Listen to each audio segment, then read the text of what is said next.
Majority Leader. Mr. President, I move that we dispense with the reading of the Journal of the 30th Session, Monday, November 25, 2024, and consider the same as approved. Any objection? Hearing none, reading of the journal is dispensed with, and the same is hereby considered as having been approved. Majority Leader. Mr. President, before we proceed with the order of business for today, there are some guests that we have to acknowledge. Guests of this representation, as well as Senator Ligarda, the Vice Governor of Siquijor, Vice Governor May Ling Quezon Brown. Students coming from the Far Eastern University, Cavite. BA Political Science students headed by Generoso Cordero III and Karen Toledo Liveta. Guests of the Senate, the Republic San Beda University, Manila. We acknowledge their presence. To the aforementioned guests, welcome to your Senate. Majority Leader. Mr. President, I move that we resume consideration of Senate Bill number 2871 under Committee Report number 344. This is the bill on the Chemical Weapons Prohibition Act. I so move, Mr. President. Any objection? Hearing none, resumption of consideration of Senate Bill number 2871 under Committee Report number 344 is now in order. Majority President, the parliamentary status is that having sponsored the measure, I move to open the period of interpellation and recognize the sponsor, Senator Jinggoy Estrada, and to interpellate our Honorable Minority Leader, Senator 𝗪𝗪𝗣𝗦𝗘𝗗. The sponsor, Senator Jinggoy Estrada, our Senate President Pro Tem, as well as the distinguished Minority Floor Leader, the Honorable 𝗪𝗪𝗣𝗪𝗡𝗏 is recognized for the latter's interjections. The gentlemen have the floor. Thank you, Mr. President. Mr. President, we are joined by the representatives from the Anti-Terrorism Council and the technical consultant of the Anti-Terrorism Council for CBRN, that stands for Chemical, Biological, Radiological, and Nuclear Threats, and WMPD, Weapons of Mass Destruction, from the UP College of Medicine. Director Jose Embang, Dr. 𝗪𝗪𝗪𝗣𝗪𝗏, and Ms. Gail Gloria. We are ready to entertain questions from our dear colleagues, Mr. President. Thank you, Mr. President. With the permission of our sponsor. Actually, Mr. President, I kind of have an affinity to this law, Mr. President, because it reminds me of the treaty which I defended here on the prohibition on the transshipment, transportation, and storage of nuclear weapons here in the Philippine territory.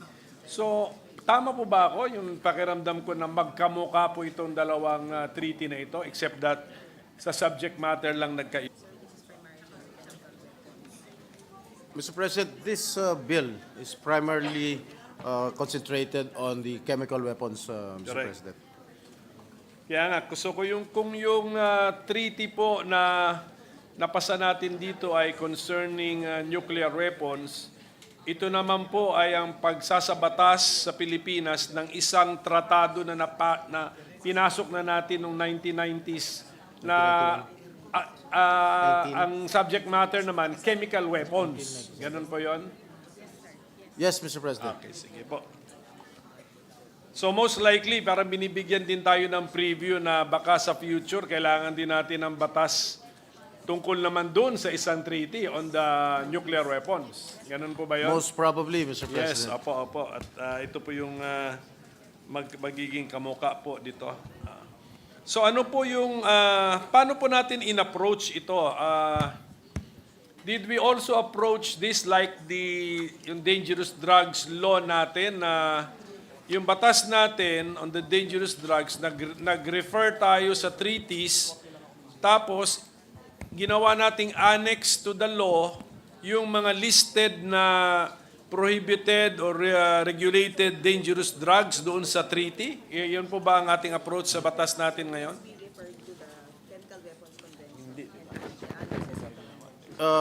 Mr. President, yes, we referred to the Chemical Weapons Convention, Mr. President. So we just referred to the convention, unlike in the dangerous drugs law where we annexed the listing of the drugs mentioned in the treaty. This time, quiet tayo. We're not annexing anything to the law. Well, we will amend. We can amend the proposed bill, Mr. President. Precisely, Mr. President, yan yung question ko. What is now the better approach? Okay, so ang nakikita ko, meron tayong tatlong approaches. Number one, we can just refer to the treaties. Number two, we can attach as annex to the law the listed prohibited items in the treaty we are referring to. Or number three, we can enumerate them in the law itself, Mr. President. So what would be the best approach in the opinion of our chairman, Mr. President? Mr. President, we just want to place on record that the annex on chemicals as attached to the Chemical Weapons Convention can be amended through the Organization for the Prohibition of Chemical Weapons, Conference of States Parties. This is comparable to the UN General Assembly, where certain chemicals may be included or added to the list or deleted therefrom following developments in chemistry and emerging threats. So we are amenable to the idea, Mr. President, of attaching the annex of chemicals, Mr. President. But then what is our attitude once the treaty is amended by that association, we will deem our law to also be automatically amended? Well, under our committee report, Mr. President, we recognize this, and so under the definition of terms in Section 3, Item G, on the scheduled chemicals, referred to chemicals listed in Schedules 1, 2, and 3 of the Annex on Chemicals to the Convention and any subsequent additions thereto, we shall at the proper time introduce amendments to replace additions with amendments thereto, Mr. President. So pwedeng removal, no? Yes, Mr. President. Apo. Thank you for that, Mr. President. So I believe that we will stick to our approach just by citing the schedules 1, 2, and 3 of the annex on the chemicals, annex on chemicals to the convention, but we will not annex we will not annex the lists themselves to our law. Unlike the dangerous drugs, ganun ang approach natin eh. So I'm just asking what is the intention of our sponsor? What would be our approach? We can do that, Mr. President. We can annex it. But I just would like to remind my colleague that I was not a senator yet when the Dangerous Drugs Board was passed. Yes, correct. Pero yung matter of approach na, what's the opinion Yes. of the We can chairman and annex, the Mr. committee? President. Yes. We can annex it, Mr. President. Sige pa, so what are we providing for in this measure, Mr. President? Hindi ba self-executory yung convention na the convention is the Chemical Weapons Convention? Well, Mr. President, the convention provides that each state party shall, in accordance with its constitutional processes, adopt the necessary measures to implement its obligations under the convention. In particular, Mr. President, it shall, 1, prohibit natural and legal persons anywhere in its territory or in any other place under its jurisdiction as recognized by international law from undertaking any activity prohibited to a state party under this convention, including enacting penal legislation with respect to such activity, Mr. President. And we have penal provisions here, Mr. President. Yes, Mr. President. Huh? Yes, we have, Mr. President. So, Mr. President, which is the main implementing agency for this particular bill, Mr. President? Mr. President, it is the ATC, or the Anti-Terrorism Council, Mr. President. And what led us to choose the ATC as the national authority? Ang national authority po ay mentioned sa convention siguro? Well, the ATC, Mr. President, or the Anti-Terrorism Council, is designated as the Philippine National Authority on the Chemical Weapons Convention. The ATC has been performing this function since 2011 by virtue of an executive order when President 𝗪𝗠𝗧𝗪𝗠 Aquino designated the Anti-Terrorism Council as the Philippine National Authority on the Convention, Chemical Weapon Convention and other disarmament issues, Mr. President. It has been performing since 2011 by virtue of an executive order by President Aquino. Hindi po ba kailangan din may law enforcement dito na may tao din dapat sa ground dito? Kasi di ba, Sino? ang senaryo rito, for example, may warehouse, mayroong nakastore na prohibited chemicals, o meron tayong vessel na crossing Philippine seas and territory na may kargang may karga silang prohibited chemical weapons or chemical or ano ba ta, chemical precursors which can be used to be for weapons. So yun, meron bang sufficient na capability si ATC to have all of these personnel to enforce the law? Yes, I think ATC has the capability, considering that it is already an interagency, considering that it is an interagency body, Mr. President. If I may, Mr. President, if I may add lang. Yes, please. The composition of the ATC under Republic Act 11479, first is the Executive Secretary, who acts as the chairperson, the National Security Advisor, who acts as the vice chairperson, and the members are secretaries of the DFA, DND, DILG, DOF, DOJ, and DICT, Executive Director of the Anti-Money Laundering Council Secretariat, and the NICA, National Intelligence Coordinating Agency, shall be the Secretariat of the Anti-Terrorism Council. So, kailangan siyang gumamit ng personnel ng ibang agencies, ganun po ba yun? Definitely, Mr. President. How will the ATC do this, Mr. President? Para ba siyang police na before siya maka-enforce ng traffic laws, i-deputize siya ng LTO? Ganun po ba yun? What is the national team?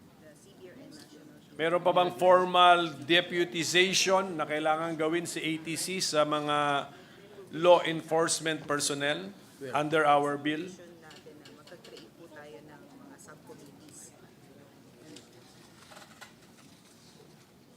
Well, according to the staff resource persons beside me, meron na pong existing national CBRN team, Ano ulit? chemical, biological, radiological, CBR. and nuclear team. CBRN. Yeah, CBRN team, Mr. President. Sige, can we get... That was formed under... That was formed under ATC Resolution number 40, Mr. President. Number 40? Series of 2019, Mr. President. Okay, so we are being informed that the Anti-Terrorism Council, by virtue of Resolution number 40, series of 2019, created the so-called CBRN team. May we get more information? What is the function of that CBRN team? And is it already functioning? Kasi 2019 pa siya eh. I will just get a copy. Get a copy of the resolution, Mr. President.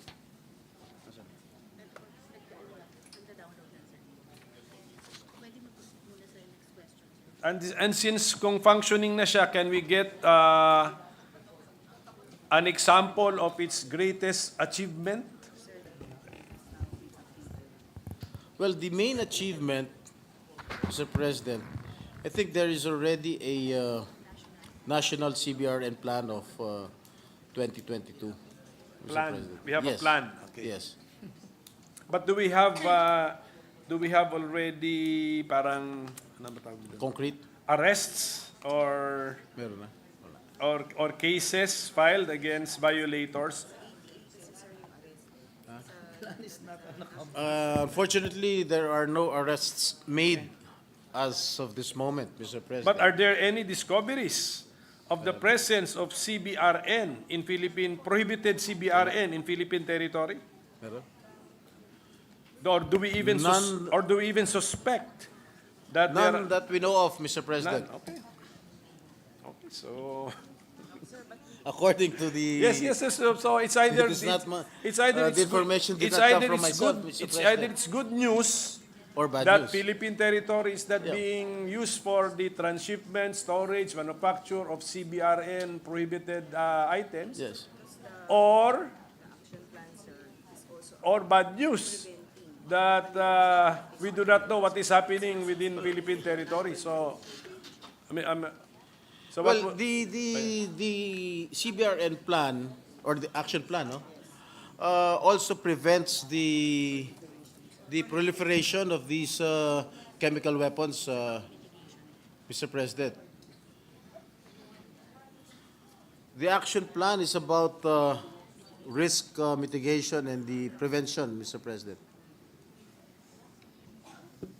Yes, kasi action plan, ano po parang tabletop lang po yan eh. Kayang isulat sa isang meeting, ganun. But ang tanong ko po is, meron silang law enforcement function eh.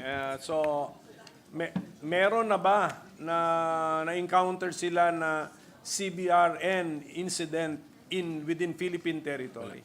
Pwede namang wala eh. Pwede namang wala ang sagot eh. Tinatanong ko, wala. Wala pa. Okay, that's Good news, that's Mr. good news. I President. think that's good news na at least per official data, the Philippine territory is not being used for CBRN prohibited items and prohibited activities involving CBRN. So sana po magpatuloy po yung ganyang sitwasyon. Opo.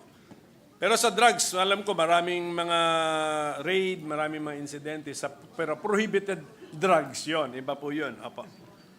Bakit kaya? Mr. President, Mr. President? maybe in the plan, Go ahead.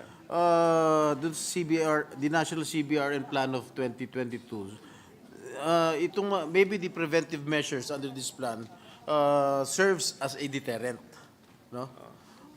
To prevent yung CBRN entering our country. Mr. President. Sige, ano po ang pinakamagandang feature ng CBRN plan na yun? Na you are able to prevent the introduction into Philippine territory of the prohibited CBRN, pero hindi natin magawa sa drugs. Well, Yan ang tanong ko.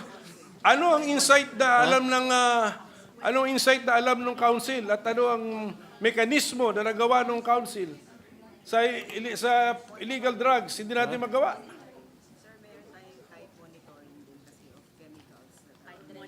well, we have tight monitoring of chemicals that are entering our territory, Mr. President. May we know who is helping the council in the tight monitoring. Yun lang naman yung concern ko rin eh. Kasi maybe we can tap that same agency for the tight monitoring of everything, Mr. President. Several agencies like Strategic Trade Management Office. What else? It's one of them. DNR. The Philippine National Police. PIDEA, Mr. President. But I do not know about the drugs. Sige po, Mr. President. So, maganda yung official statistics natin. Hopefully, it's accurate. No? Hindi mo ba kailangan ng specialized equipment ito to detect those dangerous chemicals? Kailangan po, Mr. Precisely. President. And then, yung inspector natin, kung wala silang specialized equipment, kaya lusot kasi hindi nila na-detect si chemical. That might be true, Mr. President. That's why Okay, we sir. really need That's why. special equipment to Sige determine. So are we funding this? Is there a funding? Is there a budgetary implication for our bill? Are we funding anything? So that,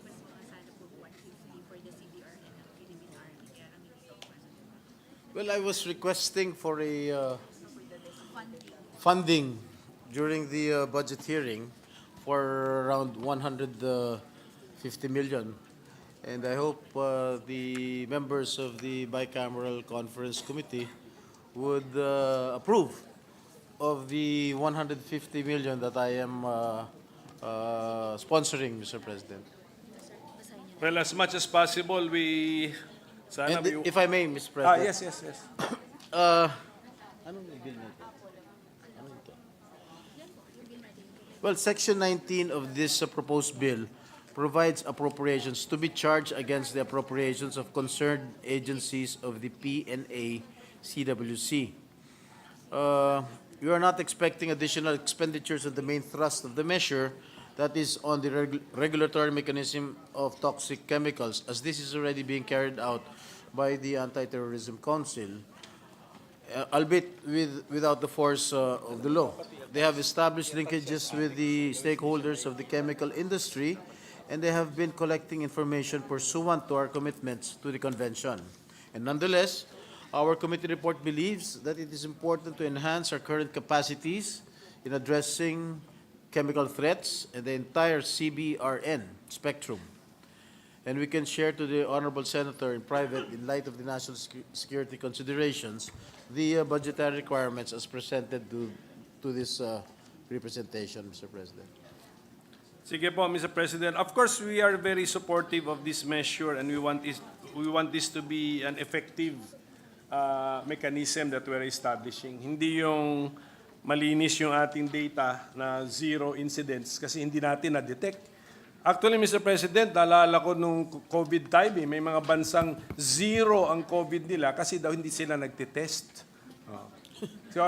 So pinapalakpakan sila ng the rest of the world kasi zero. May I know what country you are referring North to? Korea. North Korea. Yes. Pinapapatay yata lahat yung mga tao ron?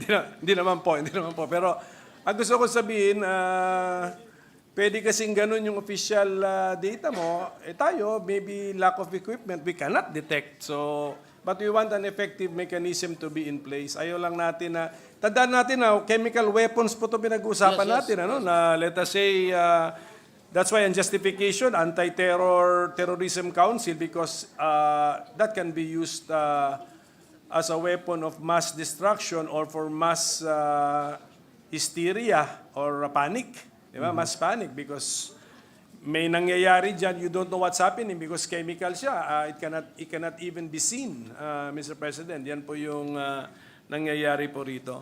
So we want this to be an effective law, Mr. President, hindi lang parang compliance with the treaty obligation that you must have a law. Talagang gawin natin safe ang Pilipinas prohibited chemical weapons and chemical substances which can be precursor material to chemical weapons. Yun po yata. Because kung sinabihan na rin ako kahapon ng ating sponsor na si chemical X may be safe, si chemical Y may be safe, but we combine chemical X and Y, it can be deadly.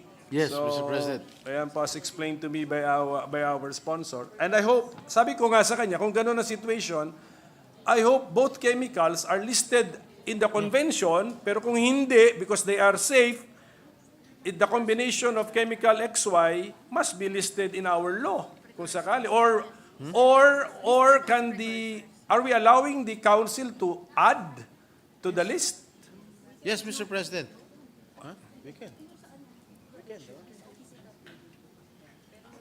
And the one you're referring to, yung chemical X and chemical Y, it's already included in the as precursor, Mr. President. So dangerous na talaga rin. Dangerous na din sila. Opa. I think that happened in Yes, ano yung example nyo, Mr. President? VX, yung chemical, sa North Korea. Sa North Korea, merong isang chemical X, chemical Y, pinahid sa pisngi yung chemical X, pinahid din sa kaliwang pisngi yung chemical Y, ayun, tigok, Deadly. namatay. Okay, sige po. Pero kung ang chemical X, ano ba? By itself? By itself, sa say- kaliwa, sa kanan, hindi mamamatay. Kailangan, So, ganun po. Okay, dalawang so- chemical. That's an example of the weaponization of chemicals. Yun ang to be nangyari po. combined, Your Yes. Honor. Yes, Has to be combined. It has to be combined. And this happened in North Korea. No, I think the brother of the... but I think it happened in somewhere in Southeast Asia, not in North Korea. I will not mention the and in Kuala country. Lumpur, Mr. President. In an airport, Mr. President. Opo.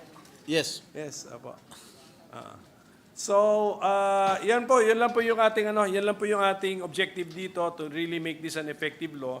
I am just worried dito sa phrase po natin sa page 5, line 26, yung the PNACWC shall have the authority to compel the assistance and support of all departments, etc.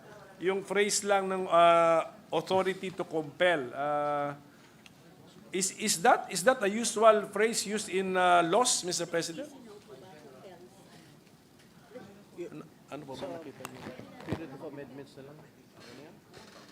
Maybe, Mr. President, if you have some amendments, we will entertain your amendments at the proper Yes, time. yes, yun na nga. Medyo, if we can ask our resource persons, parang... Yes, Mr. President, it's we will do that. It's not a phrase common in law, Mr. President. Assume the Yes, Mr. President, Minority just leaders recognized. maybe one more point. We noticed and would like to bring it to the attention of the sponsor as with this staff that Section 3C, which defines May I know what page, Mr. President? Page 3. Page 3, line 8, which defines the person. We just have a concern here when we go now to Section 7 on penalties. Anong page naman si Section 7? Found on Page 6. page 8, beginning on line 16. Yun lang po.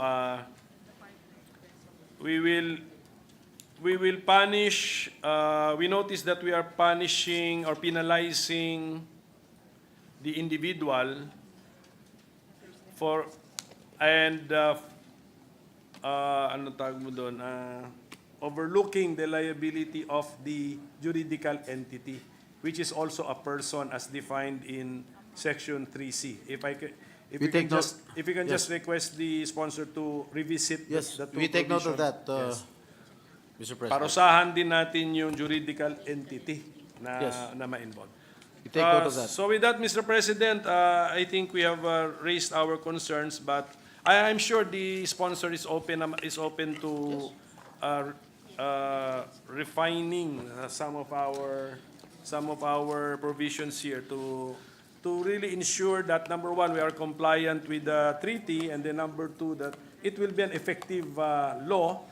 And, Mr. President, kung talagang mapigilan natin yung mga prohibited CBRN, gawing model ng PIDEA para ma-prohibit ang drugs. pagpasok ng illegal drugs dito. So, that is the hope, Mr. President. Okay. Double purpose yung ating ginagawa. Thank you very much to our Thank you very sponsor. much, Thank you. Minority Leader, for your very, very valuable inputs and questions, Mr. President. Thank you, Minority Leader. Thank you, Senate President Pro Tem Senator Estrada. Majority Leader. Yes, Mr. President, next to interpolate is the gentleman from Bicol, Senator 𝗪𝗓𝗪𝗓𝗪𝗓. I move that he be recognized. The gentleman from Bicol and Central Luzon, Senator Robin Hood Padilla, is recognized.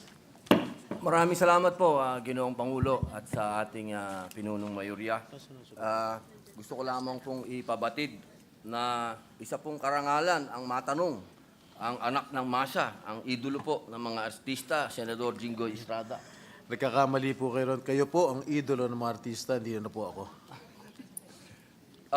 Alam niyo po, napakaganda po ng isinusulong na panukala ng ating mahal na senador na pro tempore, sapagkat nakikinig po ako kanina sa mga tanong ng ating ginagalang na pinunong minorya at nabanggit po yung tungkol sa kung meron na po bang nahuli dito sa Pilipinas. Ang katunayan po, mga mahal kong kababayan, noong 2003, natagpuan po sa isa sa mga hinihinalang kuta ng 𝗖𝗛𝗣𝗢𝗪𝗏 sa Mindanao ang mga kopya ng manuals sa production po ng toxic weapons. Kaya ito po ay isang senyales na kinakailangan po natin talaga ang ganitong batas. Sapagkat ito po ay nabanggit din ng ating pinunong minorya na ito po ay kabilang sa 1925 Geneva Protocol at ito din po ay nasa Chemical Weapons Convention noong 1993 at nandun din po na dapat ang mga bansa na nakibahagi po doon na nasa kasunduan po magpapasa po ng batas patungkol dito. Ngayon lang po tayo siyempre mga katanungan para po maproteksyonan din ang karapatan ng ating mga kababayan sapagkat ito po ay tinuturing na malaking threat sa ating bansa. Sapagkat alam naman po natin na itong mga ganitong chemical weapons, ito pong dahilan din ng kung bakit inatake ng Amerika si Saddam Hussein. Dahil sa ganitong mga chemical weapons. Kaya importante po itong pag-usapan natin. Ang tanong ko pong una sa atin pong mahal na anak ng masa ay ang AFP po ba ang main proponent ng panukala na ito? Kayo. Hindi po ang AFP, kundi po yung Anti-Terrorism Council, Ginoong Pangulo. Ang Anti-Terrorism Council po ba, ito po ay nasa ilalim po ng anong ahensya? Sa ilalim po ng tanggapan ng Pangulo. Direkta po sa ating Pangulo ng Pilipinas. Opo. Kung natatandaan po natin, Ginoong Pangulo, meron pong nangyaring pag-atake sa Tokyo noong March 20, 1995 na gumamit po ng nerve gas na sarin. Sarin gas. Opo. Sa subway po yun. Opo, 12 po ang namatay dyan. At 5,500 po ang nasugatan. Ang katanungan ko po ay parang inuulit ko lang po ang tanong po ng ating pinunong minorya. Meron na po ba tayong kapasidad para tayo po ay makasabay sa mga progresibong bansa sa kanila pong paghahanap at pagtalakay sa itong problema ng chemical weapons? Meron na po tayong kakayahan pa? Meron tayong kapasidad pero hindi ganun na kalawak ang kapasidad ni katulad ng bansang Hapon dahil alam niyo naman na tayo ay mas mahirap sa bansang Japan, no? Pero meron po tayong mga detectors, no? Meron tayong mga detectors that can prevent itong mga chemical weapons. Ito po bang batas na ito pagka naging naisulong po ay magkakaroon po ng sapat na kapangyarihan ang Anti-Terrorism Council upang mas lalo pong paigtingin ng ating kampanya laban dito sa mga terorista? Tama po kayo, Ginoong Pangulo. Opo. Ito na lamang po. Kasi po dito, kanina binanggit din po ng ating pinunong minorya kung sino po yung mga mananagot. Gusto ko po sana pangalanan. Halimbawa, nagpasok po yung ating mga kapatid na customs official ng ganitong klasing chemical na pwede pong gawing armas. Ano po ang dapat natin dito? Ano pong dapat na Kasama sila parusa? sa dapat managot, Ginoong Pangulo. Lahat sila na kung sino man ang magpapasok ng mga kontrabando, tinuturing natin kontrabando itong mga chemical weapons na ito. Dapat po sila ay managot, Ginoong Pangulo. Opo, hindi po ba dapat mas mabigat ang parusa sa mga taong ito? Dahil dito po, nakasulat din po dito sa inyong panukala, ang absolute perpetual disqualification po sa kahit na sinong public officer o public official nabibigyan po siya ng maximum penalty. Eh dito po sa mga nasa ahensya po ng gobyerno, meron po tayong panukala dati patungkol po sa smuggling, na meron po tayong matinding kaparusahan dito. Doble. Doble po. Doon po sa civilian na magkakaroon ng ganitong klaseng pagkakasala, pero dahil yung, halimbawa po, yung sa custom, siya ay nanumpa. Siya ay may sinumpaang tungkulin. Pero ginawa pa rin niya, di ba po? Doble yun. Dapat doble ang parusa sa taong yun. Maraming salamat sa inyong katanungan, Ginoong Pangulo. Kung meron po kayong nais patawan ng mas mabigat na parusa, Ginoong Pangulo, pwede ho siguro ako mag-entertain pag oras na ng pag-amyenda nitong kasulukuyang batas. Yun, nako, maraming salamat po. Isa pong karangalan po. If I may, Your Honors, with the indulgence of my two colleagues, I joined the gentleman from Bicol and Central Luzon for raising that particular issue because I think lahat tayo public office is a public trust and dapat talaga stiffer penalties for public officials. And I would just like to put into the records that I support and if there is going to be a particular amendment to this particular law that we are deliberating upon, I would be more than willing to support it. And if not, I would be volunteering to come up with a provision. I Thank you, agree with Your Honors. with you, Mr. President, and I am open to accept amendments at the proper time, Mr. President. Thank you, thank you. Na ang ating pong puso ay nagpupunyagi at kasalukuyan pong lumalangoy sa kaligayahan sapagkat tayo po ay nagkakasundo na ito po ay isang imminent threat. At alam And po, if I may add, Mr. President, if I may, Ginoong Pangulo, dito po sa nakasaad dito sa panukalang batas, ang pinakamabigat na pagpapataw ng parusa ay life imprisonment na po. Without the benefit of parole. Kung buhay pa yung death penalty, palagay ko death penalty to. Pero wala na ho tayong death penalty. Kaya life imprisonment na po ang parusa sa ilalim nitong ating committee report. Without, walang benefit ng parole. Opo, napakaganda po ng inyong sinabi, mahal na idolong senador, sapagkat meron po akong panukalang death penalty. Pero sa iba na natin po pag-uusapan yan. Sa akin pong huling katanungan, tinanong na rin po ito ng ating pinunong minorya, isang malinaw lang po na paano po kaya ang distraction nito pagka nahuli. Medyo delikado din po ito, ha? Opo, paano po nila gagawin? Nais ko pong imbitahin ang atensyon ng ating kasamahan sa section 9, Okay. pahina 9, line 15 tungkol sa destruction. If I may read, the transportation, storage, and destruction of chemical weapons shall be conducted by the armed forces of the Philippines under stringent security measures. The procedure for the destruction and disposal of chemical weapons shall be established, and its conduct shall be witnessed by the PNA-CWC to ensure safe and secure disposal in compliance with environmental and safety standards. Report of destruction and disposal shall be submitted to the PNA-CWC. Opo, napakalinaw po niyan. Maraming salamat po, ginoong aming senador na minamahal, Jinggoy Estrada. Ang akin lang po kasing pinangangambahan, kung naalala niyo po, may nangyari po sa Lebanon na ganyan. Hindi naman yun chemical weapon, pero yun po ay naitago ng mga tao doon, ng mga, ano po yun yung ginagamit sa agrikultura. Fertilizer, na itago nila, hindi na nila kagad na i-dispose, hindi nila na pagplanuhan kung anong gagawin, bigla na lang sumabog isang araw, ang dami pong na-disgrasya po doon. Yun lamang po, gusto ka lamang pong malinawan na sana malinaw doon sa ating batas kung gaano po kabilis ang distraction at kung saan at wala pong madadamay na iba. Yun lamang po. Maraming salamat po, Ginoong Maraming salamat po.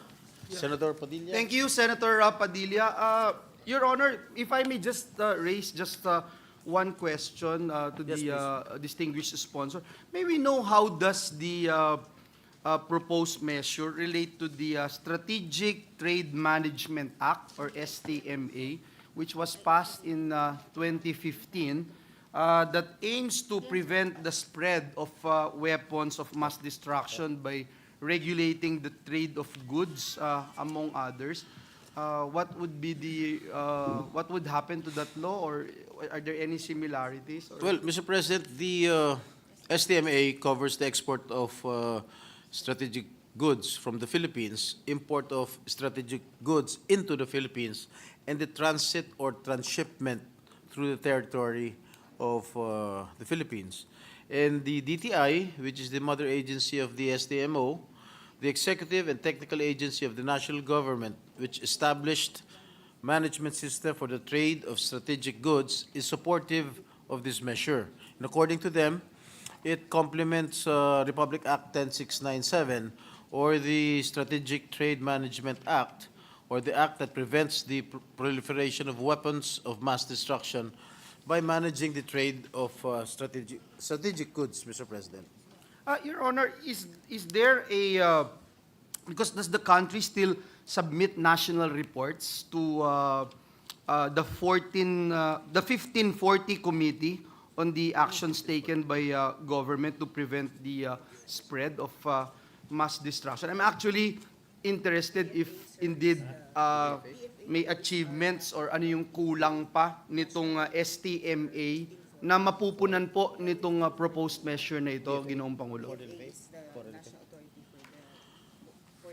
Well, Mr. President, the DFA, or the Department of Foreign Affairs, is the national authority for 1540, Mr. President.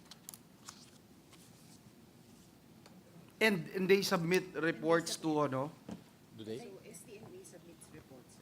Anyway, siguro, Ginoong Pangulo, just to not to belabor the issue, if we can have before we finalize the passage of this measure, yung report lang po na makita natin, if we can ask the committee to give us these updates that we are asking for, and the achievements nitong STMA and how it will actually augment and help itong STMA, itong proposed measure nito. That's all I Yes, Mr. President, we will request from the proper authorities, Mr. President. Thank We you. will provide this. So we'll we can provide you a copy. so we can move forward and help out in the crafting of this very important piece of legislation. Thank you, SPP. Thank you, Mr. President.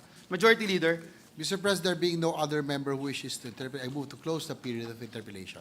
is there any objection? Hearing none, the motion of the Majority Leader is carried. I move that we suspend consideration of Senate Bill number 2871. Is there any objection? Hearing none, the motion to suspend the consideration of the said measure is hereby adopted. A minute suspension, Mr. President. Session is suspended for a minute. Mr. President, at this juncture, I move that we transfer from the calendar for ordinary business to the calendar for special orders Committee Report number 347 on House Bill number 7406. This is the bill on the revised charter of the City of Baguio. I so move, Mr. President. Is there any objection? There being none, motion is approved. Mr. President, I move that we consider House Bill number 7406 under Committee Report number 347. So Any moved. objection? There being none, the motion is approved. Consideration of House Bill number 7406 is now in order. The Secretary is directed to read the title of the bill without prejudice to inserting into the records the whole text thereof. An act amending sections 23, 50, 52, and 50 of Republic Act number 11689, otherwise known as the revised charter of the City of Baguio. Mr. President, to sponsor the measure, I move to recognize the hardworking and supportive brother of the presiding officer, the chairperson of the Committee on Local Government, Senator J.V. Ejercito, to be recognized to sponsor the measure. Okay, hearing no objection, Senator Ejercito is recognized. Mr. President, my dear colleagues, good afternoon. I rise today to sponsor House Bill number 7406 under Committee Report number 347, a vital piece of legislation that seeks to amend and revise the Charter of the City of Baguio. This bill, which has been carefully considered by the Committee on Local Government, aims to update and improve key sections of the Charter ensuring its continued relevance and effectiveness in serving the citizens of the city. The revised charter of the City of Baguio was passed during the 18th Congress. According to Representative Mark Go, the author of House Bill number 7406, the current revised charter needs to be further amended to reflect the true intention of the law. For example, under the revised charter, the Secretary of the Sangguniang Panlungsod is duty-bound to submit for review copies of approved ordinances and resolutions. This responsibility imposed under the Local Government Code of 1991 refers to the duty of the Secretary to the Sangguniang Panlungsod or Sangguniang Bayan of component cities or municipalities. Baguio City is currently classified as a highly urbanized city and independent from the province of Benguet. The PL also strengthens the Special Committee on Lands, which plays a pivotal role in resolving land disputes, ensuring fair and equitable land allocation, and protecting the rights of both long-time residents and newcomers.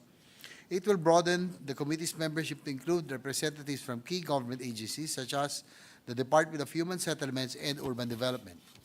On the other hand, this bill limits the participation of John Hay Management Corporation as member of the Special Committee on Lands, only insofar as lands within the Camp John Hay Reservation is concerned. Through our consultation with the Baguio City Council and other stakeholders, the committee recommends in its report some amendments which will further clarify the intention of the law. By passing this legislation, we can reaffirm our commitment to the City of Baguio and its people. Let us work together to ensure that this beloved city in the north continues to thrive as a vibrant center of culture, commerce, and natural beauty for generations to come. I urge my colleagues to join me in supporting this measure. Maraming salamat po, Mr. President. Thank you. Senator Mr. President, I move that we suspend consideration of House Bill number 7406 to allow our colleagues to study further the measure. So move, Mr. Is President. there any objection? There being none, motion is approved. Mr. President, this juncture I move that we transfer from the calendar for ordinary business to the calendar for special orders. Committee Report number 168 on House Bill number 5851. Committee Report number 348 on House Bill number 7007.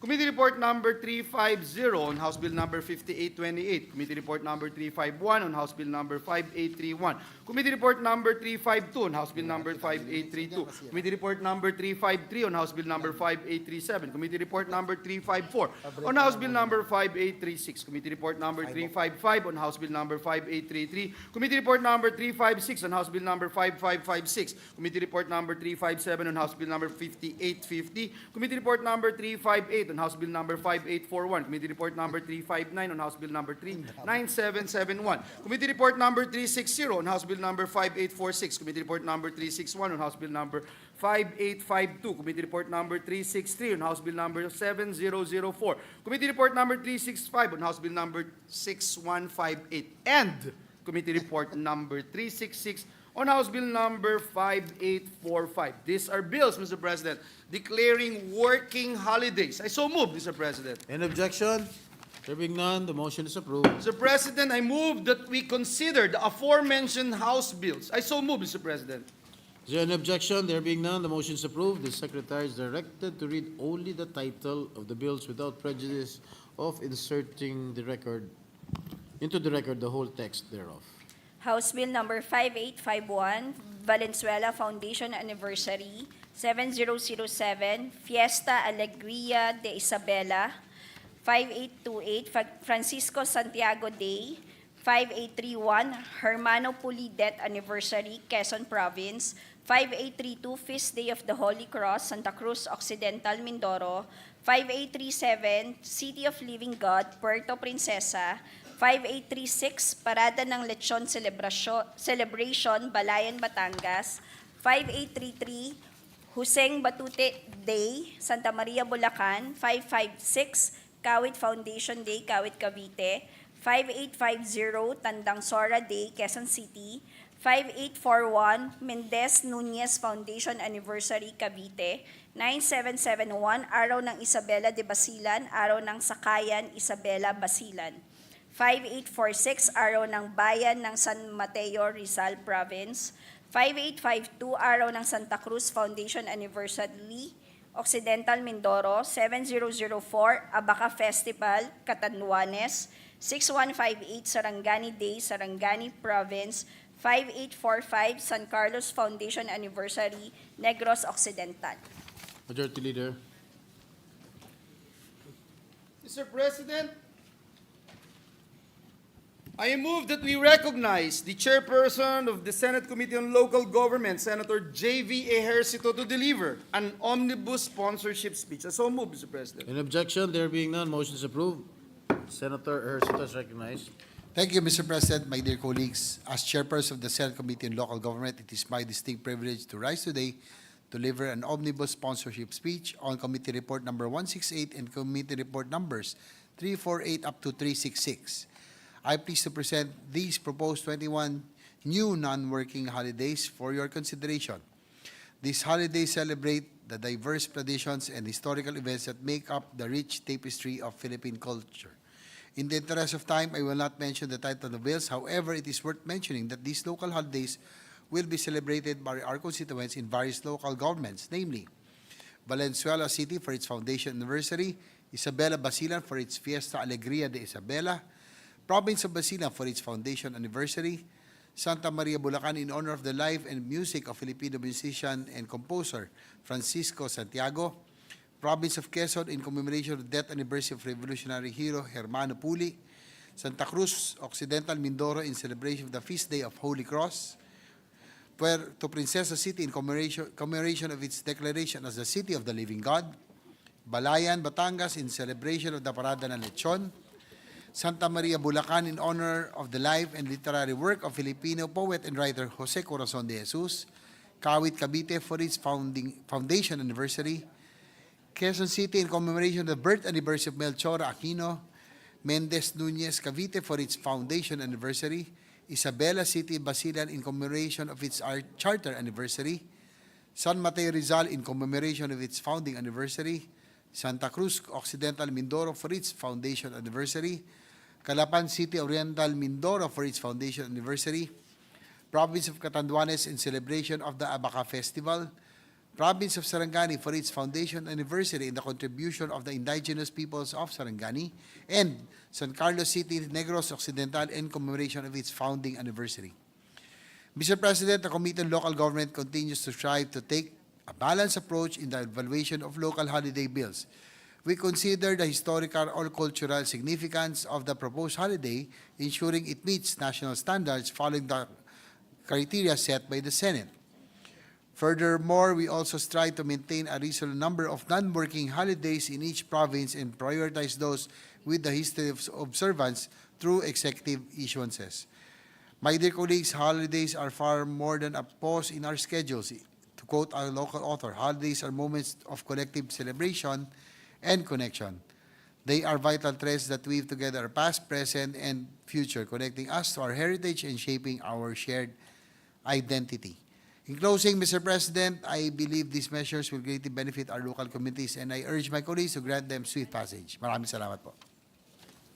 Mr. President, to allow our colleagues to study further the measures sponsored today, I move that we suspend consideration of the aforementioned House bill. So move, Mr. President. Oh, Mr. President, before I do that, may we recognize the distinguished gentleman from Bicol, Senator Robin Hood Padilla, to Yes, co-sponsor the measure. Before we act on the motion of the Majority Leader, Senator Padilla is recognized. Maraming salamat po, Ginoong Pangulo, at sa ating pinunong mayorya. Opo, totoo po, ako po'y sumusuporta sa lahat. Gusto lamang pong itanong, mahal na Ginoong Pangulo. Isang tanong lang po. Opo, meron lang po ako isang tanong. Linanawin lang po doon sa parada ng lechon. Siguro obvious reasons naman po, doon sa parada ng lechon. Baboy lang ba yun? Baka naman may baka, o may kambing. Puro baboy lang ba yun? Doon sa balayan po. Ang pagkakalam ko, yung baboy lang at binibihisan sila ng iba't ibang costume. No? At dahil kasi parang kilala sila doon sa ganong kapistahan. So binibihisan po ng iba't ibang tema yung mga lechon baboy. Opo, doon po siguro, Ginoong Pangulo, humihingi po ako ng paumanhin sa ating mga kababayan sa balayan at sa ating pong sponsor. Pagdating po doon, medyo ako po ay, naintindihan nyo na po. Maraming salamat po. Salamat.